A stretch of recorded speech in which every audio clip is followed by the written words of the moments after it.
Locked on crossover action. Two teams comprising three lottery picks today. Rylan Stiles from Locked On Thunder, Tony East from Locked On Pacers. We're going to talk about Dyson Daniels from the G League Ignite, and you might have seen him at NBA All-Star Weekend. We'll break it all down today on either Locked On Pacers or Locked On Thunder. I'm going to insert the video later, so I'm not going to play it right now. Welcome, everybody, to a Locked On crossover today. We're doing a crossover between the Pacers and Thunder, and we're not talking about either the Pacers or the Thunder directly here on the Locked On Podcast Network. I'm Tony East, the host of Locked On Pacers. He's Rylan Stiles, the host of Locked On Thunder and Locked On Royals, and a coverer of the G League Ignite. We're going to talk about Dyson Daniels. Rylan, do you love Dyson Daniels? How do you feel about him as a potential top 10 prospect in this mix? Yeah, I think that Dyson Daniels is a very interesting option. I think that his defense is extremely appealing for NBA executives. Top 10, I think that his range will be in the lottery, of course, and I think it'll be somewhere within the picks 10, 11, 12, in that range, because his playmaking and defense are just off the charts. And those are two things that you really need to win in a modern NBA, obviously. He is really good. I would pick him higher than 10. I'll just spoil that right now. So I'm really excited to talk about him, and you covered the Ignite for much of this season, which makes you the guy, the man with the eyes on the prize in this situation. As always, for you listening, thank you for making either Locked On Pacers or Locked On Thunder your first listen today and every single day. Both shows free and available on all platforms, including YouTube, for those of us seeing our lovely faces right now. So the big appeal of Dyson Daniels to me, and the reason I'm a little higher on him than most, is like tall creators are all the juice right now to me. And like that's not the only appeal of him, and that's not the only thing that's guiding some of these successful playoff teams. But you know, if you're really tall and you can whip passes around and curl around screens and make plays happen, like that is super valuable. Height is something you cannot teach a player to have. And so he's a mostly point guard. I'd call him a combo, I guess. But he's really tall. He's got crazy good passing instincts. He doesn't make a lot of flashy passes outside of his outlet passes. He's like Kevin Love with those. But he's a really solid passer and creator. And at that height, that's super valuable. You saw that firsthand with both the Ignite and with Josh Giddey on the Thunder all season long, right? So that's where a lot of the appeal is for me. And the reason I'm pretty high on him is like just being able to see over guys and have more angles as a creator at that height is so valuable. Yeah, I think that the tall creation that you get from a guy like Josh Giddey or a guy like Dyson Daniels is so important, because in the NBA you need multiple ball handlers, multiple creators. You're seeing the teams that are striving right now have those things. And for Dyson Daniels, I like to look at prospects kind of inside out, in the sense of like, what do they do wrong and how much of that is going to be sustainable versus how much of that can you improve, and then what do you do right. And really the only knock on him, in my opinion, is his shooting, and he didn't do enough of the free throw line to make you think that that can improve. You're usually looking for like 70% at the line to have an encouragement that he can eventually become a better three-point shooter. He shot 53%, but he shot 29.9% from the three-point line, basically 30%. And if you get a 30% three-point shooter who can defend, I think, 1 through 4 in the NBA with development, and switch very well in defensive end, plus can create for others on your team. If you get that in a player, you can then hide the shooting and disguise the shooting with, you know, your roster construction of giving him 3 or 4 shooters around him. So the negatives for him are those two aspects, you know, the shooting for himself, but then also with that shooting, he's not very explosive going to the rim, but neither is Josh Giddey, and Josh Giddey's able to get to the rim in creative ways with that floater that he has. And that off of that floater, once you get Josh Giddey a lob threat, then it turns into an even better weapon, because he's able to throw alley-oops to guys in that setting. So I think Dyson Daniels has enough to get to the rim, even though he's not explosive, and has enough to hide his shooting to where his flaws are very easily pushed to the side. And then you're left with the modern NBA player that can stay in the game in the playoffs and can help you win games down the stretch. Yeah, two funny things about his – well, one funny thing about his stat profile, and then talking about more of what you just said. In G League, the Showcase Cup, the Ignite Showcase Cup, the first 14 games for them, he did terrible from 3. I think it was like 25%. But shot well from the free throw line. I'm like, oh, okay, maybe that's a fixable thing. And then they do the exhibition part after that part of the season is over, and he shoots much better from three, gets it up to 37%, and makes less than 50% of his free throws. It's like, well, I have no idea. Just watching him, I will say I agree with you. The shot does not look like a strength at all. It's not that his form is weird. It just isn't something he seeks out. It's not something that goes in very often. So that's an interesting thing. But to the point about like Giddey getting to the rim, or tall creators who aren't like, elite at just killing guys off the dribble. If you draft Dyson Daniels and your plan is number one creator, has the ball all the time, ISO attack, blah, blah, blah, that's not probably going to work, right? That's not what he's really good at. But as you mentioned, you need a bunch of these creators to be a good NBA team. As a secondary guy, or attacking already bent defenses, or attacking not the best defender on the other team, that's where he's really good, like curling around screens. He's absolutely excellent at like bending the defense and doing that in a nice direction. A good change of speed, off-ball guy, can go with both hands. That was really impressive. Like, I just, before we started this, watched their first game against the Mexico City team, and he had a couple left-handed drives that were really strong in that game. So because he can go with both hands, that makes him a threat there too. Like, he can get to the rim despite not being an elite ISO guy. So the shot might not be there, but he has enough creative ways, both as a brilliant off-ball mover and a good size guy who can work with both hands, to kind of make up for those weaknesses and still make him a really, really solid offensive player. And I think that too, even though it's not just jump off the page athleticism or explosiveness from him, it goes a combination too of just his pacing, the way that he can slow himself down, albeit not from a Russell Westbrook level explosion, but still slow himself down from what he's typically at. And he does have a second gear he can get to in certain spots. I know he cannot sustain this through an entire game even, but there are certain clips and certain games in which you see a possession where he looks way more sped up than he usually does. So switching that gear, so to say, against defenses can help him disguise what he's going to do next, even though he's just not a pure athlete with a ton of explosiveness going to kind of make his highlights that way. So I think that there's a lot of positives about Dyson Daniels in this draft, especially as we see how the modern NBA is moving. The defense is fascinating. 6'6" means he can switch a lot as playing the 1 and 2 he guarded. You said 1 through 4. And that matches. He's a good switcher, really good on-ball defender, and like the advanced stats stuff. I'm a dork about the advanced stats for defensive prospects. Like if you have a really good steal and block percentage, that's usually like, hey, this guy's gonna probably be okay. He's got good both in both Showcase Cup play and exhibition play. In fact, his steal and block percentage are exactly the same in both instances. Isn't that crazy? But still very good on both. Really good on-ball guy and switch guy. The knock on his on-ball defense, if he is going to switch to fours, he's less than 200 pounds, right? So at 6'6", like, yes, he's very tall. He'll be great on the perimeter, but if he ever has to defend inside 15 feet, he's going to have to get much stronger, as every prospect ever has had to do when they reach the NBA. But that's one part where you worry a little bit about the switching, but that's where I kind of separate him from people who have him like 10-9 in this draft. I probably am going to have him like 7 or 6, TBD. It's still early in the process for me, but because I'm high on that defensive part, that makes his floor like enormous to me, because a guy who can dribble and create and defend and switch, like in the NBA today, I'm like, oh my God, this is great. So the defense was what really stood out to me, especially on an Ignite team where you're playing against pro-level guys in the G League all the time. Yeah, and you got to even look at the Thunder roster. I mean, over half the roster spent time in the G League. So whenever you're playing this competition, you're playing NBA caliber guys. And what encourages me is, like you're saying, even though he is skinny right now or undersized, peak guarding fours at 200 pounds, he is fundamentally sound when switched on to bigger players. Like, he walls off at the rim very well. He does it vertically without fouling very well, to where the fundamentals and the kind of tools are there. It's just having to enhance his frame, which any 19-year-old is going to have to do as a professional athlete. So if you trust your strength and developmental program and your developmental program itself, then I don't think that there's any concerns that he won't reach that potential of being able to switch almost every position. And in certain small ball matchups, maybe he can stand his own for 2 possessions against a 5 and not get totally exploited in the pick and roll. So, you start to unravel this onion. You can start to see where there's a lot of interesting ways you can pair Dyson Daniels on your team.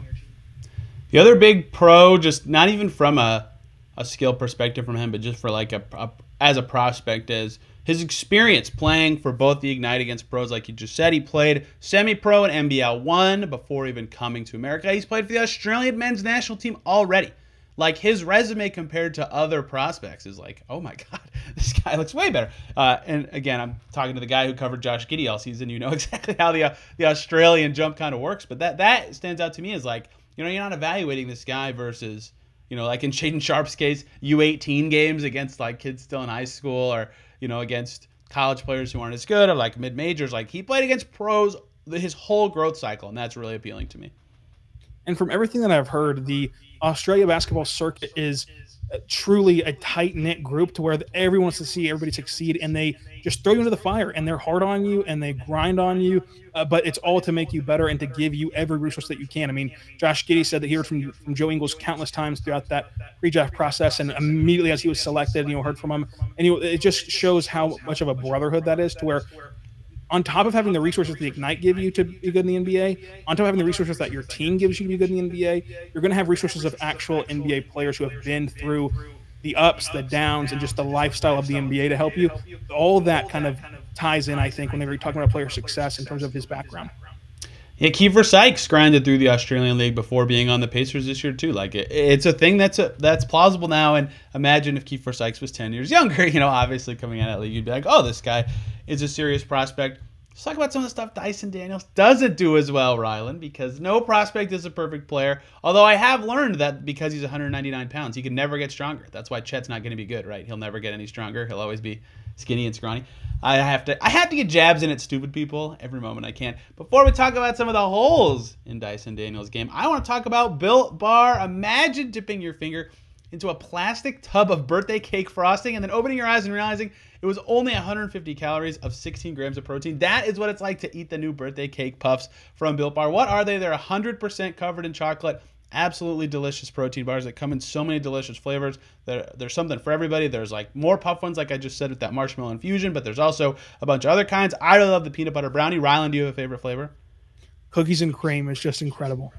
That is a popular one. Chris Manning's favorite is from Locked On Cavs is the cookies and cream as well. So Built Bar is the way to go. It's basically a candy bar, but a healthy protein bar, right? Most have like 150 to 140 calories, 16, 17 grams of protein, low in sugar, high in all the stuff that you're going to need to have a healthy candy bar experience or a healthy snack experience, however you want to eat it. It's perfect for you. They have a mixed package with 12 different really popular flavors in it, so there's something for everybody, and you got to try them. Go to Built.com and use the promo code LOCKED15 when you're checking out. You'll get 15% off your order. That promo code, again, is LOCKED15 for 15% off at Built.com. Thank you, everybody, for making either Locked On Pacers or Locked On Thunder your first listen every single day. For your second listen, just switch the shows. Hop on over to the Thunder side, hear Rylan's take on all these draft prospects, because we're doing similar topics these days, as the lottery is in 4 days now from when this show comes out. It's crazy how quick that's sneaking up. And, of course, Locked On Pacers can be your second listen if you're coming from the Thunder. Lots of draft stuff over here as well. So I talked about advanced stats earlier, and his really great steal percentage and block percentage for Dyson Daniels. Let's talk about another advanced stat. That is turnover rate. Yikes. And 19.7% turnover rate for Dyson in exhibition play, 18.4% in the Showcase Cup. And I started with the advanced stats. I should have just started with the film, but his handle's pretty tight, but he does kind of dribble it off his body a lot, and he's susceptible to swipes, and he is a crafty passer at his height, but he does throw some not so great passes. That is the biggest wart in his game to me right now, is the decision making and the cleanliness of just keeping it all together. He coughs it up a lot. Yeah, we're complimenting him for kind of walling up the rim really well and kind of doing the right things on defense very well, despite his size. It's kind of the opposite as a playmaker. He does panic a bit whenever you throw a second guy on him. His handling in an open gym would be fantastic and blow us all away, but whenever you're trying to drive to the rim and you not only have your defender on you, but somebody guarding a guy at the corner that can swipe his long, lengthy arms and swipe the ball out from you, he then panics in that scenario as well. He's not as a pure playmaker, and I should say more of a polished playmaker. That's what I was looking for as Josh Giddey. Josh Giddey steps into the league, and he's an elite playmaker from day one. I think that Dyson Daniels has that potential to be a very high-end to elite playmaker, but I do not think it'll be as a smooth transition as Josh Giddey's was. I think that he will struggle a lot in this area, and if you're drafting him, you have to feel comfortable and confident enough in your developmental system to allow him to grow in that environment of, this is a guy who's not going to shoot very well, this guy's going to turn the ball over a lot, and those two things do not sound like a recipe for Carlisle, I might add, but you're going to let him be a guy that handles the ball with a lot of turnovers and can't shoot, and is able to make up for the defensive end and just has to grow through those struggles.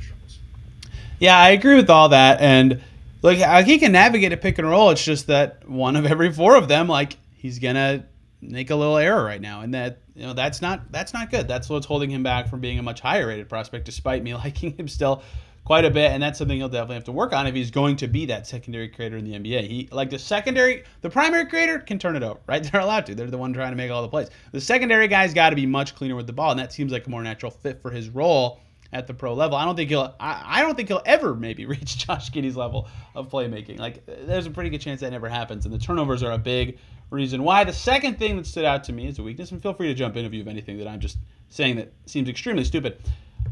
Free throws.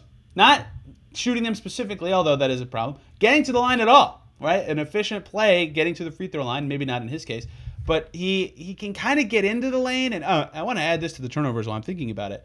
When he gets in the lane, sometimes he does this thing a lot of young guys do. Aaron Holiday had this problem with the Pacers. They jump in the lane because they think they can shoot or have a pass, and then they realize it's cut off, but they don't have a backup plan, but they're in the air, so they have to do something or they're just going to travel. He does that a lot. That is a big percentage of his turnovers, but that also is something he does that does not allow him to draw fouls. He's not great at getting to the line, and so for a guy who's going to struggle shooting, potentially out of the jump, getting to being an efficient player might be a little tough just because it's going to be a little harder for him to get to the line as well. And that's where I think that his offensive game takes a massive hit. Is because I talk about this all the time on Locked On Thunder. The difference in points per game is your free throw attempts. What took SGA to the next level of being a 25-point per game scorer was him getting to the line more. And that's the case for going from 10 points to 15 points, 15 points to 20, and so on and so forth.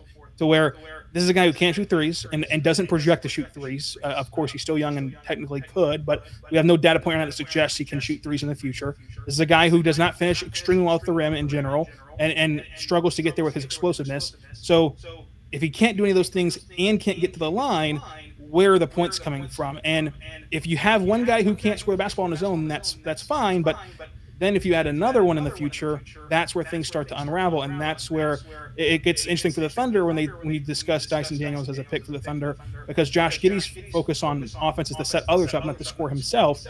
If that's the same focus for Dyson Daniels, you have now 2 of 5 players on the court who cannot score for themselves. And now you have only SGA can score in isolation, Dort can knock down a couple threes, and then whoever else you get at the top of the draft, and so on and so forth. So that's where whenever you're thinking about the draft, it's not just a player in a vacuum. In a vacuum, I'd really like Dyson Daniels. It's how they fit in an ecosystem. And for the Thunder specifically, I'm not sure how that's going to work out.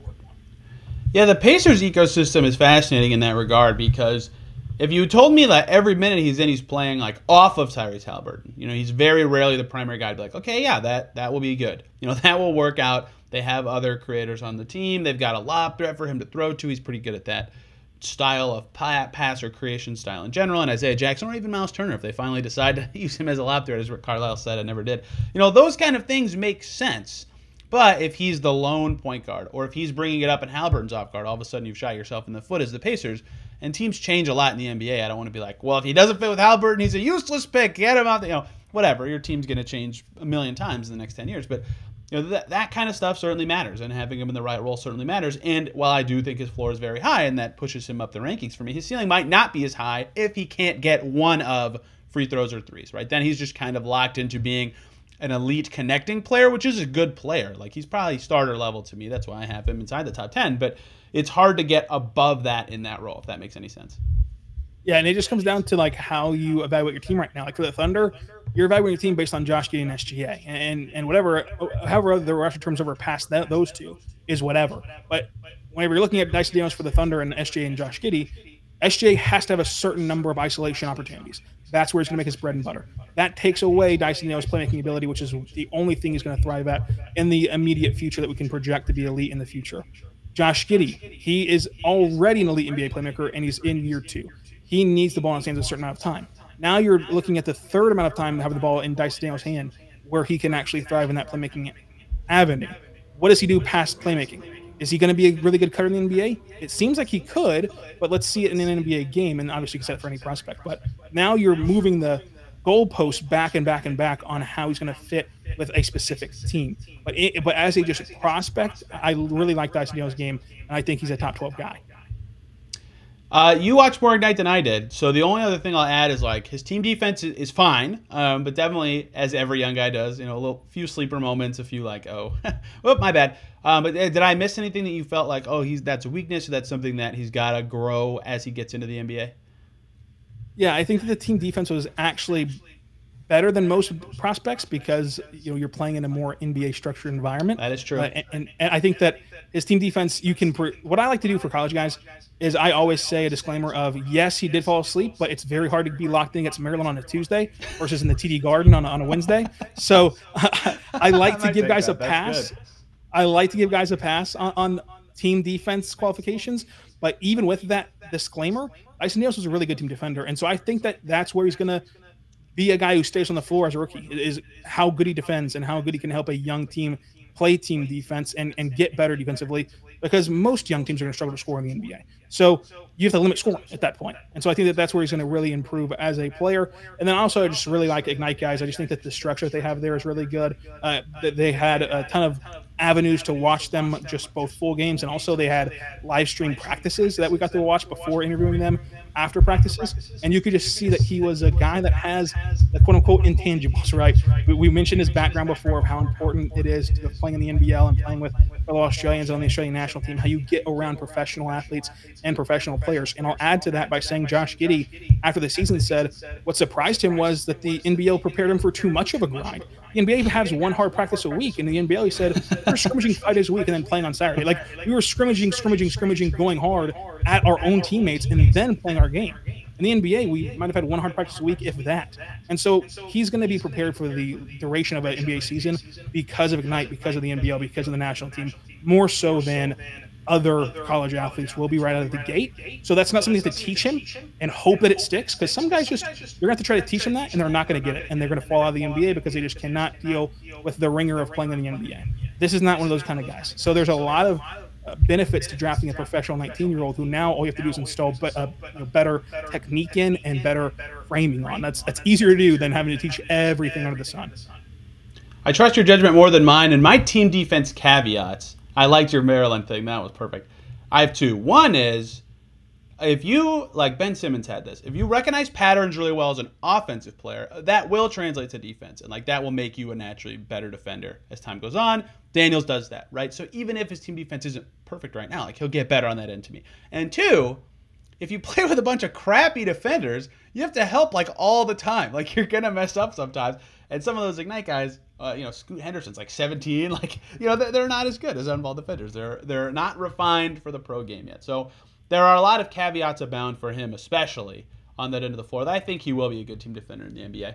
I want to talk about, one, his fit in the pro level at all, and two, how G League Ignite guys have translated in the one-year experience that we have of pro guys from the Ignite level. Before we do that, though, Ryan, let's talk about BetOnline.net, our partners who continue to be the #1 source for all of your betting needs and sports info. You can find all the latest odds, news, and sports developments, including this year's basketball playoffs, Major League Baseball scores, fights, and even next year NFL futures, all at BetOnline.net, your continued source for all your sports wagering information, from live betting to playoffs to esports and more. They sent us some lines earlier today for the Lakers' next coach. The favorite is Terry Stotts, with Charles Lee in second, who is reported today is going to interview for them from Milwaukee. They also have playoff lines up for some Game 6s, with Milwaukee favored to close out and the Warriors favored by 8 after getting their butts handed to them earlier this week. Looking forward to those. You can head over to the website today to see those lines, or use your mobile device to learn more about the trends and the action over at BetOnline.net. BetOnline is where the game starts.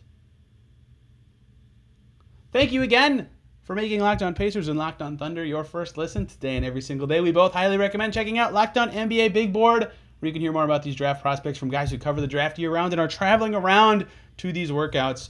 Richard, Raphael, Leaf, and Sam are killing it in that beat. Have many of them on Locked On Pacers already. So before we talk about his NBA fit, we kind of have blended that into our conversation already. We're only 2 years into the G League Ignite experience. We have one draft class with those guys. And the two dudes who went in the lotto both look pretty damn good at the NBA level so far. Jalen Green looked great, especially down the stretch for the Rockets. You go from pro experience to the NBA. It was awardy at first, but looks great. Kuminga is in the rotation for a team with, there might be in the conference. He started against the Grizzlies this series, he's going to be in the rotation for a conference finalist team right away. Nick's got a promotion with the Rockets to getting a two-way. Isaiah Todd went 31st. He was probably the only disappointment, I would say, of the guys who went pro. The Ignite system seemed to set up these guys pretty well. How do you feel like it's worked so far to get guys? The purpose of it isn't necessarily to get guys to the NBA, but how do you feel like it's done at that skill development and making these guys good pros? I think they've done a fantastic job whenever you just look at the results. And whenever you start to qualify the result, you see how elite that they've been at churning out ready-made NBA players because they're on their second coach, as Brian Shaw left the program after year one. They've played both seasons in a pandemic where they got to play in the bubble year one after practicing for almost a year before getting to play games, keeping those guys engaged for a year of practice with no end in sight until that bubble miraculously appeared for the G League was huge to keep young 18-year-olds in line and together and focused while they're watching their peers play in college basketball and playing actual games that are getting them recognized. And that has to be fearful if you're Jalen Green. We ended up going number 2 overall, but at the time, you're sitting there in December, and college basketball is 2 months in, and we're raving about Cade Cunningham, we're raving about the guys we're getting to see, and Jalen Green might have felt like, hey, I'm getting forgot about over here because I'm just practicing in a ballroom and I'm locked away in quarantine waiting to go to the bubble. And so that pressure made that 12-game bubble stint even more important, and to be ready for that and to produce at that was huge for just seeing how they're managing people. And then this year, they enter and play in a showcase and for the exhibitions, but it was still clunky under a first-year head coach, a new head coach for the Ignite program after Shaw left. So now you got your footing, and next year you should have a more realistic and more tangible season, and now you can really start to roll as an Ignite program, and they've done a fantastic job so far. And to me, both teams, right now, hopefully the Pacers and Thunder at least hold serve and pick 4 and 5, if not improve. But the Pacers could fall to 9 and could fall to 8. And in that range, there's not very many players who I think cannot fail. I think that the only way Dyson Daniels fails, and this is a huge plus for him, is if a team gives up on him early. I think that he's going to make mistakes, and this is a big deal about the Pacers and Rick Carlisle.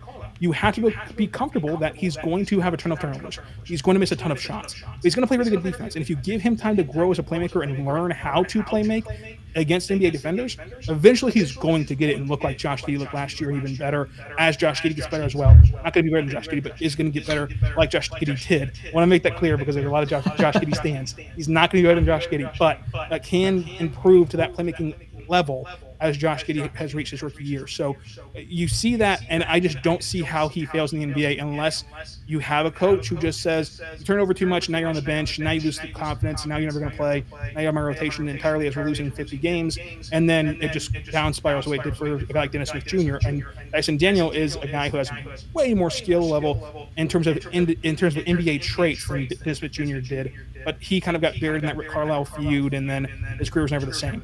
So as long as you get into a program that has discipline, isn't going to try to rush or hit the accelerator button, is going to let you grow, I don't see how Dyson Daniels is not a really good NBA player that can produce huge moments and wins for you in tangible moments like the playoffs, and not just in February. So you draft a playoff player at 8 and 9, that's really good value for those slots. I agree with all that, and I think that, despite me thinking he's a top 10 guy, there's no chance he wins Rookie of the Year. No chance to me. So it will take a project team, and from a I don't know I don't cover the Thunder, obviously. I don't know if they're thinking next year's the year we're going to be great and blow up or anything.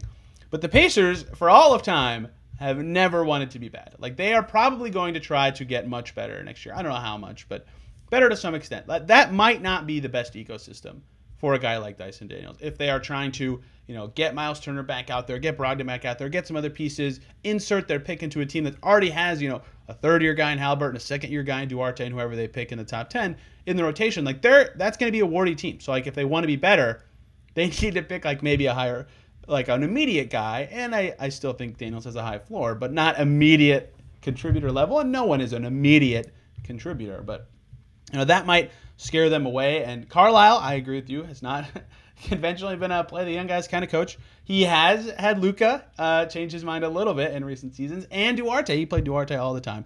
So I think Duarte was collecting Social Security, so that's that's different a little bit, I think. But it is. The only other rookie he played serious minutes to was Justin Anderson, who was back on the Pacers this year under Rick Carlisle. How ironic is that? So I don't know, despite me being high on him, I don't know if the Pacers specifically are the perfect spot for him. And for the Thunder, you talked about his potential fit with Shea and Giddey. If they're trying to finally take that step into whatever, play in playoffs next year, he would not be the fit there. If they're still going on the path that they've been going on of okay, we'll kick the can one more time while we still have Josh Giddey for cheap, and then we'll go for it, then maybe he'd be a really good fit with that. I don't know what you think there, though. Yeah, I think the Thunder, like whenever they make that move, will be like 2023. So I think next year will be a lot of the same. I mean, I think that with four top 35 picks in this year's draft, it's going to be hard to be just outright terrible. But they're also not going to go for the playoffs. Can the Thunder even fit in 4 top 35 picks? And that's what we asked Sam Presti at his end of his 3-hour end of season availability. He said, "Look, we're going to bring in the guys, and if they beat out our NBA players, we're going to find room for them and just either cut them, trade them, whatever. And it's going to be a competition in camp. Now, do you believe him? Are they really going to draft all 4? Probably not. But he seems comfortable doing that if his guys are there. And so I think that they're going to be better next year. Not going to be a playing team next year. The only hiccup for the Thunder would be, even if Dyson Daniels hits a ceiling, and we've been raving about him for 30 minutes now, even if he hits what we've been raving about, that's still a non-scorer. And Josh Giddey projects to be a non-scorer. Now, Josh Giddey can improve. He's going to work on his jump shot this summer. He's already said that with the Thunder coaching staff, with Mike Wilkes of the Thunder coaching staff. He's going to work on his jump shot all summer long. Maybe Josh Giddey turns it around as a shooter and becomes a scorer. But that's 2 of the 5 non-scorers for your core of a hopeful title team eventually. It usually doesn't work out very well, but it could in this instance. That's kind of the only hiccup. But yeah, I think that if the Pacers want to go for it, as much as we've been loving up on Dyson Daniels today, I don't see him developing enough this specific season to be in even a play-in or playoff rotation, like Jonathan Kuminga found his way in. I think that he eventually will get there, and eventually will be a player that wins you playoff series and helps you connect the dots, but not this season. So if that's what you're looking for, there's other high floor but low ceiling options, unlike Dyson Daniels, who has I think a higher floor than people give him credit for, but also a very high ceiling. It's weird because like the Daniels team is one that probably has 2 more years at like a lower level. Like the Rockets make a lot of sense, but their pick floor is like 6, so they're probably not going to pick him. And maybe the Magic, but their pick floor again is like 7. And then every other team in the lottery is kind of like, well, we want to be good kind of soon again, right? So like it's kind of hard to find that perfect home for him in that range. Like maybe the Wizards trade Beal and finally go that route, then they would be a pretty good fit alongside young guys they already have. But most of the rest are thinking play-in, playoff something next year from basically like 5 through the end of the lottery. So outside of the Thunder with their 2nd lottery pick. So it'll be fascinating to see where Daniels ends up in this draft because of, like we said, wherever you fall on the floor ceiling thing, the time it will take for him to grow is really interesting, especially in the league right now. It's so weird. Like this is unrelated to what we're talking about. But it's very unique NBA right now in the number of teams that are going for it and think they're close to being a contender. It's very rare. Like only 5 teams with cap space next year. Most teams think they can make that play, and the plan has really changed this ecosystem. So for a guy like Daniels, it's a fascinating draft in that you're kind of like, oh crap, this is not the year to be the player of my prototype necessarily. Yeah, and that's where Sam Presti said after the season, where the NBA is trying to pull every team to the middle. In their ideal world, every team would be in the exact middle. We're trying in Oklahoma City to not go to the middle and go from the bottom right to ascending to where we could win a championship if you got into the dance. So the goal for the Thunder is not to play in or the bottom half of the playoffs. That's not the achievement it would be for, say, the Kings, who haven't been there in 21 years. And maybe that happens to the Thunder in 21 years. Who knows? But for the Thunder, they're looking at just not going all in. Like they could theoretically trade in pick 20, pick 30 and pick 12 and get a guy who can play in the NBA tomorrow and help the Thunder get to the play-in in the West. They could do that. They have the assets to build a team like the Bulls built this last season. I know a team that would take that deal. Right here. Yeah, exactly. They had the team to just get into the playoffs if they wanted to get in, but that team at that point would not be sustainable, and then you likely would not, get to keep all of those guys that you trade these chips in for. So it's just a slippery slope argument here, where the Thunder are still in talent accumulation mode, and they just need top end talent. They have a lot of guys who can be in a playoff rotation on their roster right now. Jeremiah Robinson-Earl, Trey Mann, and so on and so forth. They don't have a lot of guys who are top end blue chip guys who can go get you a bucket in the playoffs. They really have one of those guys, and that's Giddey, that can go get you a bucket, and Josh Giddey can set you up a bucket in the playoffs. They need another guy who can add to that pillar and have a 3-headed kind of trio that go along with those guys that can even out in the playoffs. This has been a fun one because we started talking about Dyson Daniels and just slowly weaved away from talking about Dyson Daniels. But as these prospect things go, you kind of get into NBA philosophy because that's the draft. The draft is more than the draft every year, especially for teams picking in the top whatever these 2 teams end up at next Tuesday. Like, it represents your future. It could change every single thing about your franchise and the decisions made. And that's why these discussions end up weaving into how your other players fit around them, how your team is actually building, how other teams are actually building. Matters so much in these discussions. Rylan, was very fun to talk to you. I was going to say thank you for the time, but you're not a guest on my show or on each other's show. So it was very fun to talk to you. I'll let you go first, where people can hear you and follow all of your awesome work. Always a fun time. You can follow me on Twitter at Rylan_Styles. Follow the show on Twitter, Hello Thunderpod. Also check out thundersandninjas.com. Tony, thanks for having me on, buddy. See, I didn't have you on though. I'm on your show for your listeners right now. This is it's a lockdown inception here. If this is one of the shows that Nick grades, we're toast. He's gonna roast us for our. Oh man, he's not gonna get to the 34-minute mark. He's gonna look at the time total and send us an email saying, "Hey guys, you gotta trim this up a little bit." I'm on Twitter at TEastNBA, babbling about the Pacers and the Indiana Fever of the WNBA, and of course, lots of draft content over here as well for you Thunder fans who are looking for more. Thank you all for listening. Have a great weekend, and I think both of us will see you on Monday.